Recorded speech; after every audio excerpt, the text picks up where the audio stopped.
Arba, welcome to Inside Albania. We've been friends for, I think, 6.5 years now, so it's about time I had you here. Thank you so much for the invitation. Now, I want to start by reading you some statistics. These were statistics that came from a survey conducted by Barometry, part of Euronews, which took stock of Albanians' attitudes towards the LGBT community. These are from earlier this year. Now, the results are not positive, and I just want to run through them and get your perspective on whether these are accurate and what you think about them. So, over 86% of respondents said they'd never met or interacted with an LGBT person. I mean, I call nonsense on that immediately, straight away. Yes. But more concerningly, aside from that, which can be put down to just general ignorance, 61% said they wouldn't accept a LGBT colleague. 63% wouldn't accept an LGBT neighbour, 65% a manager, 64% a doctor. So if you're dying, bleeding to death, having a heart attack, and your doctor is LGBT, 64% would refuse to be treated by them, apparently. 74% would reject a friend who was LGBT or would not have one in the first place. Over 81% would not accept an LGBT teacher. And almost 95% said they would not accept a family member who was in an LGBT relationship. I find these staggering because I was looking online and there are loads of studies done by governments and NGOs and scientists and sociologists that say up to 10%, maybe even slightly more, of any population could be under the LGBTI umbrella, depending on the definitions that are included in it, and of course the fact that many people wouldn't admit it or necessarily declare it. So those statistics, I mean, if you consider around 10% of the population, some of these people who are saying these things are potentially LGBT themselves. It boggles my mind. And they're pretty harsh statistics. And I want to start our discussion, our very important discussion today, by asking you, what do you think about these statistics? Do you think they're realistic? Do you think it reflects how Albanian society feels? And why do you think these numbers are so shocking? In fact, Alice, if I want to compare since when we met by that time, situation has changed, of course, sometimes for worse and sometimes for better. But the statistics, of course, are very shocking, concerning and disappointing, to be honest.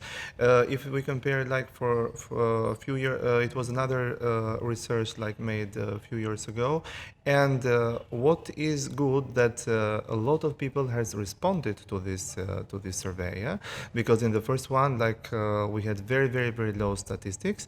This is very concerning in terms of what you have mentioned in terms of percentages, which means that even though the situation has been slightly changed, there are still a lot of issues that still remains to be worked on, like non-acceptance in the society, like people that they don't want to interact, or people, as you said, as from the research that they never interacted with an LGBTI person, which is not true. Some of them are lies, of course, but it's very shocking in terms of societal acceptance. Because at the end of the day, we are all human beings. And coming to the fact that what is this research percentages is really, really concerning in our lives. I just want to say, this statistic about people never having interacted with an LGBT person and things like this. I had a friend, he was working here for an international organization about 5 or 6 years ago. He was gay, and he was showing me a dating app, an LGBT dating app, and the results for Albania. And it was full to the brim of Albanian men who were not showing their faces. And he was telling me stories and showing me messages of conversations he'd had with people who were married and had kids. And I mean, there were a lot. So I think there's definitely a level of unacceptance on the surface, but also people are not being honest with themselves. Of course, this comes also, we know why this comes. So the dating apps without faces, people that are not out in the society as being LGBTI, because a lot of things that we know, you can lose your job, you can disclose your identity to your family, which they don't want to. The majority of the people, for example, live in Albania, live with their families. So if your family throw you out of home, you have no possibility to make a life after, because not having a job or not not having a lot of good, goods to do your life. So it's very shocking, in fact, like, because what this society has done. There is still this patriarchal society. Of course, that there are a lot of changes, what I'm saying, but still needs a lot of things, like to make people aware that LGBTI people exist, and we are all among you. You know, like, I can be your friend, I can be your brother, your kid, whatever.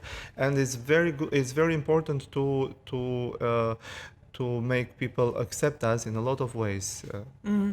I also I have obviously been following the story of asylum applications in the UK quite a lot, Yeah. and there are people from the LGBT community who have requested asylum in the UK, and the Home Office response, and I know because I've been asked to be a witness, expert witness, a couple of times, where the Home Office has said there's no longer any reason for an Albanian person to seek asylum on the basis of sexuality. And my argument was sort of, well, if you can't get a job, if you're kicked out of your house, if a landlord won't accept you, and these are all cases I know of where people have been removed, evicted from their rental properties, where they've been attacked on the street, where they've been assaulted by family members, where they've been pushed out of jobs, blacklisted in a certain sector, etc., etc. You know, that, how can you have a life if this is what you're... And they're sort of, no, that's a bit exaggerated. Albania has non-discrimination rules in place. It has this in place, that in place. On paper, we have everything in place.